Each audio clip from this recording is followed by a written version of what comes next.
Specially जोङो BTR पार्टआव land मेला बिनि सायाव रायजो राजाफोरखौ सांग्रांथि खालायनो थाखाय अल आसाम ट्राइबेल संघआ सेन्ट्रेल कमिटियानो मोनसे सिद्धांत लादों जे बिटिसिनि बा 6 शिड्युलनि बाहेरानि जितु एरिया बेवहाय आसाम गभर्नमेन्टआ मिशन बसुन्धरा 2.0 मोनसे लन्च खालायदों। बे मथै खिलन्जिया जनगोष्ठीफोरनि जिथुनाखि हा हुनि समस्या बेखौ समाधान खालायनो थाखाय दरखास्त होदों आरो बेबायदिनो सल्भ जालांगासिनो दङ। किन्तु बे मिशन बसुन्धरा 2.0आ 6 शिड्युल एरियायाव प्रযোज्य नङा, एप्लिकेबल नङा। दा बिनिखायनो जोङो थांनाय अक्ट'बर दाननि 24 तारिखआव जोंनि बिटिसिनि चिफ मानगोनां प्रमद बर' बिथांनो आरो बिटिसिनि मानगोनां इएम रन्जित बसुमतारीनो स्पेसियेलि ट्राइबेलफोरनि हा हुनि सोमोन्दै समस्याफोरखौ माबानानै सेबखांनानै जों मेम'रेन्डाम होदोंमोन। दा मेम'रेन्डाम होनायनि उनाव बिथांमोना खुब सम्भब ट्राइबेलफोरनि बा बिटिसिनि हानि समस्याखौ समाधान खालायनो थांनाय 12 तारिखनिफ्राय समफोर 22 तारिखसिम लेन्ड मेला बानायदों। दा बे लेन्ड मेलायाव जोंनि ट्राइबेल माहारिनि सुबुंफ्रा सांग्रां जानानै बाहागो लानांगौ, बेखौनो जोङो एवारनेस खालायनानै दिनै सावरायनाय जादों। बिटिआर सरकारा दि लेन्ड मेला खालामदों बेवहाय जोंनि बर' माखासे सुबुंफ्रा गासिबो लेखा रोंजोबा थांलाय फैलायनायाव अफिसनि खामानि मावनायाव माबा मोनसे जेंना सोमजिगोन नामा?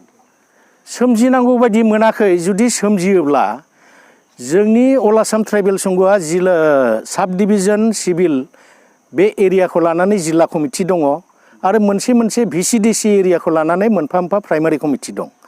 सोरबा साधारन पाब्लिकआ जुदि माबा मोनसे उसुबिदा मोनदोंब्ला जोंनि कर्मिफोरनाव जुदि फैनानै एसे हेल्प बियोब्ला जोंनि कर्मिफ्रा बेखौ हेल्प खालामगोन। आरो बेवहाय जों दा मिथिनानै मोन्दों दिनैनि मेलावबो बे माबाया जादों, प्रश्नआ फैदों। बिथांमोना अकल 10 दिननि थाखाय बे प्रग्रामखौ लादों। जों दा बेखौ पाब्लिकफोरनि जिथुनाखि अपिनियन, किसुमान डकुमेन्ट्स कालेक्ट खालायनायावनो असुबिदा जानानै दं।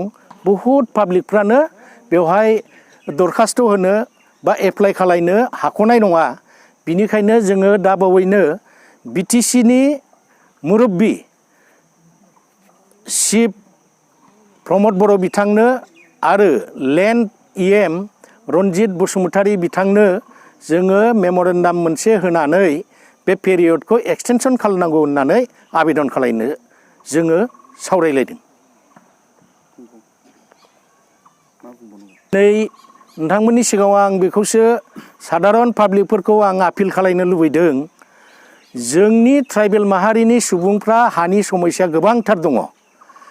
नैबे बिटिसि गभर्नमेन्टआ जिथुनाखि दा लेन्ड मेला, लेन्ड सार्टिफिकेट मेला 10 दिननि हाबाफारि लानानै बिथांमोना खामानि मावदों। दा साननैल'सै। बे साननैयाव जिखिनि हायो बयबो बाहागो लानो थाखाय आं खावलायो।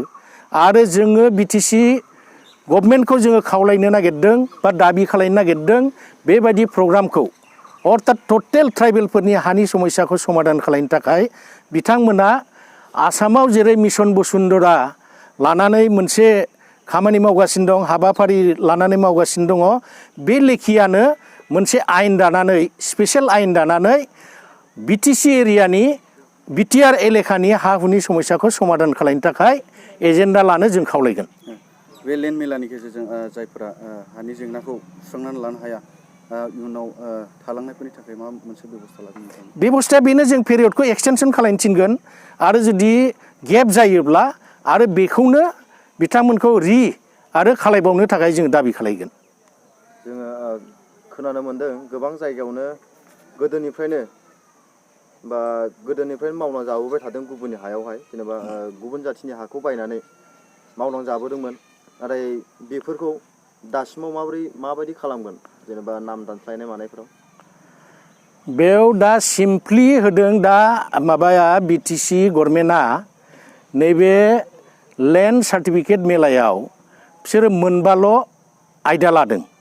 मोनसे जाबाय बिबै बिबौ, आजै आजौ, बा बिमा बिफानि नामाव मियादि हा दं किन्तु बिनि फिसा फिसौफ्रा गुबुन जाबाय भाग बाथरा जाबाय किन्तु अफिसियेलि जायाखै बेखौ मिउटेसन खालायनायनि मोनसे आयदा दङ बेखौ जों खालायनानै लानो हायो। बिनिफ्राय MNPआव जाय लेन्डलेस बेक्तिफ्रा बै समाव हा मोन्दोंमोन बेखौ मियादि खालायनायनि एप्लाइ खालामनो हायो।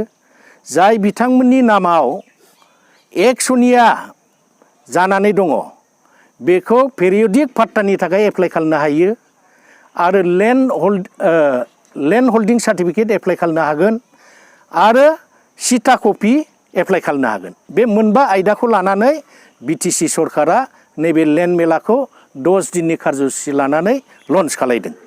दा बेखिनियानो जथेस्थ' नङा, जों बेखौसो बारे बारे बुंगोन जे बे पेरियडखौ एक्सटेनसन खालामनांगौ।